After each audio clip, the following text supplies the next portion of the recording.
There are a number of ways to bind off in double knitting, some that are related to regular bind off, and then of course there's the tubular bind offs. We'll just have a look at 3 ways of binding off that are fairly conventional.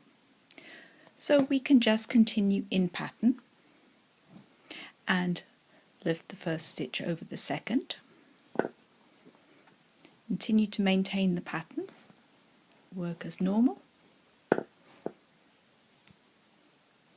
and lift the first stitch over the second. Conventional, old-fashioned bind off.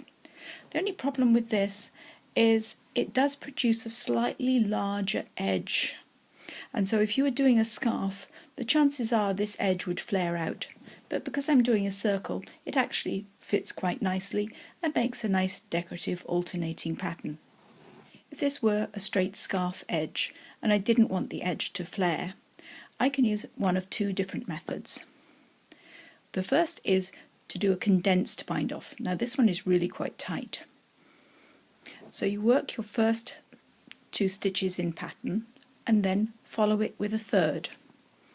So I'm working conventionally, and every time I have 3 stitches on my right hand needle, I lift the first one over the other 2. Now I need another pink stitch. I have 3 stitches, lift the first one over the other 2. And the net result is an alternating coloured edge.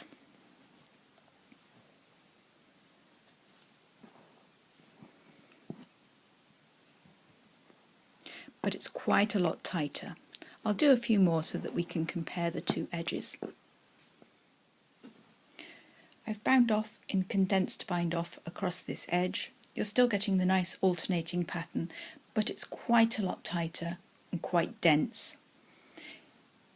And there is the regular bind off, just working the stitches in pattern.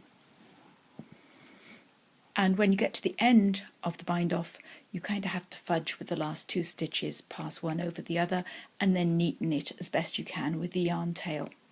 So I would use that on a straight scarf, and if I had cast on in one colour, say using a long tail cast on, I would bind off condensed in one colour too, to give the best possible match between the 2. The third method is to leave your working yarn behind. Work your last row of your design and then slip the stitches back to the beginning of the needle and simply pass them one over the other.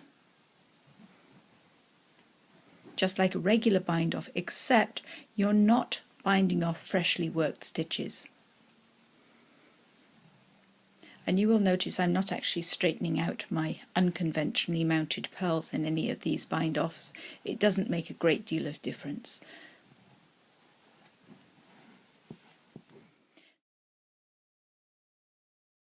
Now this third bind off is definitely tighter, so in terms of comparison this one is the loosest, and that would be quite good on a circular situation.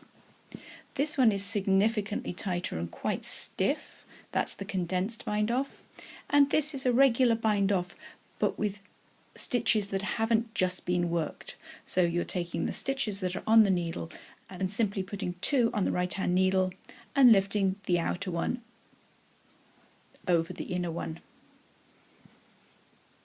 And there are a selection of finishes for you.